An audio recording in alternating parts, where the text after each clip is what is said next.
मुस्लिम मुल्कों के सम्मेलन में क्यों शहबाज शरीफ को खड़ा किया गया पीछे? पाक एक्सपर्ट बोले अगर मोदी होते तो मोहम्मद बिन सलमान। पाक एक्सपर्ट कमर चीमा ने कहा कि मालदीव, तुर्की और सेंट्रल एशियाई देशों के लीडर पहली लाइन में खड़े किए गए। ये बताता है कि अरब वर्ल्ड इन देशों को पाकिस्तान से ज्यादा तरजीह देता है। मुस्लिम मुल्कों के सम्मेलन में क्यों शहबाज शरीफ को खड़ा किया गया पीछे? पाक एक्सपर्ट बोले अगर मोदी होते तो मोहम्मद बिन सलमान। फिलिस्तीन और गाजा को लेकर सोमवार 11 नवंबर 2024 को एक अरब इस्लामिक समिट हुआ। सऊदी अरब के रियाद में तमाम इस्लामिक देशों के टॉप लीडर शामिल हुए। इस बैठक का मकसद ये था कि कैसे इंटरनेशनली दबाव डाला जाए ताकि गाजा में जारी मानवीय संकट को संबोधित किया जा सके, जंग बंद करवाई जा सके और सीजफायर करवाया जा सके। सम्मेलन में पाकिस्तान के प्रधानमंत्री शहबाज शरीफ भी पहुंचे थे और उन्होंने भी गाजा के लिए बढ़ चढ़कर आवाज उठाए, लेकिन इस्लामिक देशों ने पाकिस्तान को उसकी हैसियत बता दी।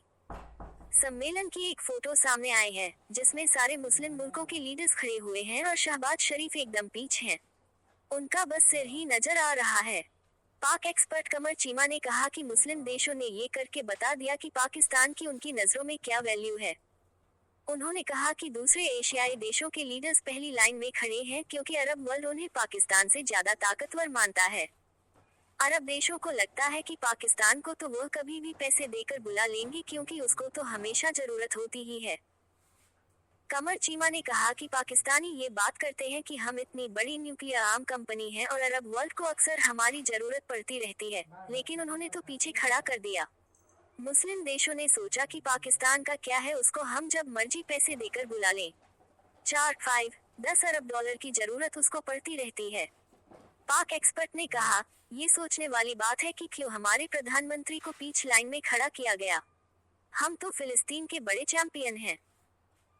अगर ये मान भी ले कि ये अरब इस्लामिक समिट है इसलिए अरब देशों को आगे खड़ा किया होगा, लेकिन देखें मालदीव के राष्ट्रपति मोहम्मद मुइज्जू फर्स्ट लाइन में हैं, तुर्की के राष्ट्रपति उनके साथ खड़े हैं और सेंट्रल एशिया के लीडर भी खड़े हुए हैं।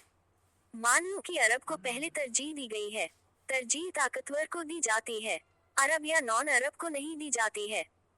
कमर चीमा ने आगे कहा कि हम पिछले 1.5 साल से फिलिस्तीन का मुद्दा उठाए हुए हैं, लेकिन अरब को अच्छा नहीं लगता है जब पाकिस्तान फिलिस्तीन की ज्यादा बात करता है। वो कहते हैं कि क्या है आप बार बार फिलिस्तीन की बात करते रहते हैं, ये हमारा मसला है, हम देख लेंगे उसको। उन्होंने कहा, पाकिस्तान बुलाए फिलिस्तीन के ऊपर कॉन्फ्रेंस और फिर देखे कि अरब वर्ल्ड से कितने देश शामिल होते हैं। हो सकता है कि शहबाज शरीफ को लाइन में पीछे खड़े करने के पीछे ऐसी वजह दी जाए कि अल्फाबेटिकली लीडर्स को खड़ा किया गया या जो जब आया उसको उस तरह से खड़ा कर दिया गया। दुबई में भी एक मीटिंग हुई थी और शहबाज शरीफ का आखिर में खड़ा कर दिया गया। ये सब चीजें बताती हैं कि आपकी वैल्यू कितनी है और इस तरह यही बताया गया है।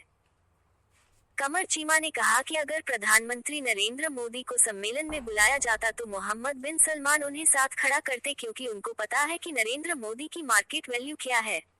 इंडिया की 4 ट्रिलियन डॉलर की जीडीपी है। उसकी मार्केट वैल्यू ये है कि उसका 600-700 अरब डॉलर फॉरेन एक्सचेंज में पड़ा है। जब मर्जी वो अपनी ट्रेड करें। पाकिस्तान बस हर वक्त मजहबी नारे लगाता रहता है।